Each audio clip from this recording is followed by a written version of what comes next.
By August 1918, it was clear to German commanders Erich Ludendorff and Paul von Hindenburg that defeat was inevitable, and that an armistice must be signed to stop the complete collapse of the German army and the empire that it housed. Chancellor Prince Maximilian of Baden approached Woodrow Wilson for armistice terms. However, part of Wilson's request was for the abdication of Kaiser Wilhelm II. The Kaiser was furious as he thought the removal of the monarchy and replacement with a democratic system was an insult and unthinkable to him.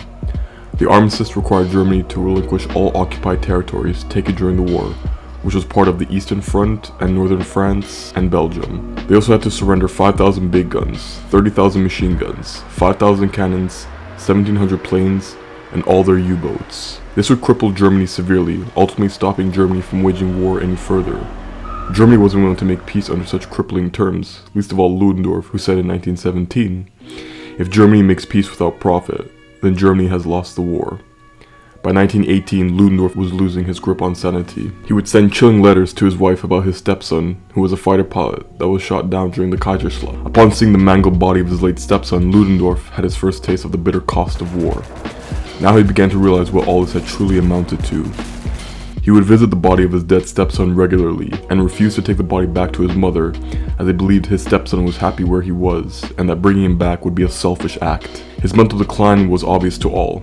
The well-being, safety, and longevity of an empire rested in the hands of a madman. His staff got him a psychiatrist to no avail. Ludendorff day by day was having major panic attacks and would collapse into weeping fits on a regular basis about Germany's position in the war, and that all the responsibility of an entire nation had fallen on his shoulders. And of course the death of his stepson weighed heavily on him. He tried to console his partner Paul von Hindenburg that Germany must ask for a ceasefire, but Hindenburg didn't know how to take it. On the German home front, discontent was a lingering feeling. Food prices had gone up due to the British naval blockade.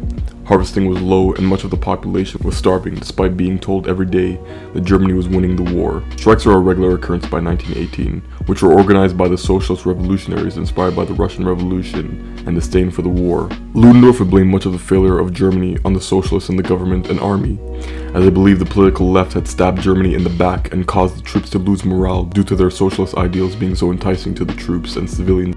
In October, Ludendorff went directly to Wilson, hoping he would be easier on Germany than the leaders of Britain, France, and Belgium. But he thought wrong.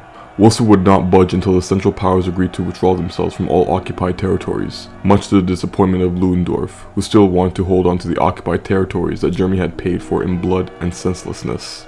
Almost 500,000 men on the Western Front would die during the month of October, and even though all the generals on both sides knew that an armistice was in the process of being signed, no ceasefire was called. While the generals and politicians decided what was agreeable for an armistice, old men were bickering while young men were dying for them, when it looked as if the Allies had already won the war by October.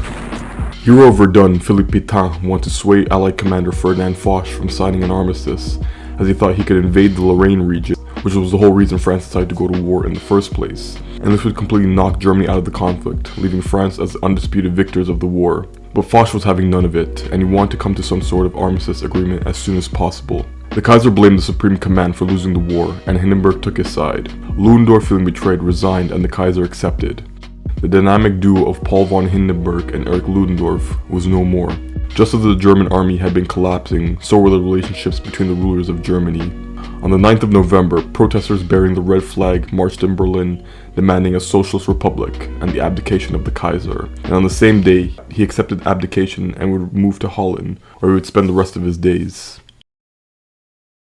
Now that the Kaiser had stepped down, the armistice could finally be signed, and on the 11th hour of the 11th day of the 11th month, the guns fell silent.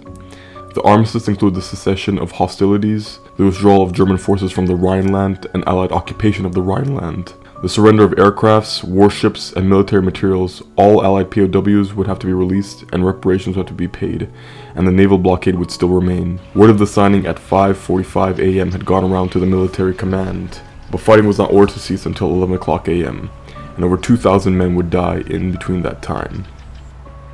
The loss was a shock to Germany, as Ludendorff's propaganda had kept the civilians in the dark until the final weeks of the war, when the news came to the people that Germany and his allies had fallen. There was great sorrow. Many civilians had felt betrayed and lied to by their government. News reached a young German soldier who had been recuperating in hospital after a gas attack. The newspaper headline read, "Germany had lost the war," and he was devastated and wept uncontrollably. Adolf Hitler would buy Ludendorff's lie about how the Marxists and Jews were responsible for Germany's defeat. This would be known as the Great Stab in the Back myth, where among many right-wing circles in Germany believed Jews had taken over the royal house of the monarchy and forced Germany to surrender the war on November. This is where the term stabbed in the back would originate from. Ludendorff would eventually join the newly formed Nazi Party, or National Socialist Party, in 1923, and a lot of his xenophobic views would be spearheaded as he ran for president of the newly formed Weimar Republic in 1925. However, Paul von Hindenburg, his former friend and colleague, would run against him and beat him in a landslide victory, ultimately becoming president of the new German Republic. It's believed that Hitler told Ludendorff to run so that he'd lose because Hitler knew that Ludendorff didn't have the charisma of Hindenburg, thus he would be taken out of the picture. After Ludendorff's political defeat, he would cut ties with his former friend, even refusing to stand next to him at the Tannenberg Monument.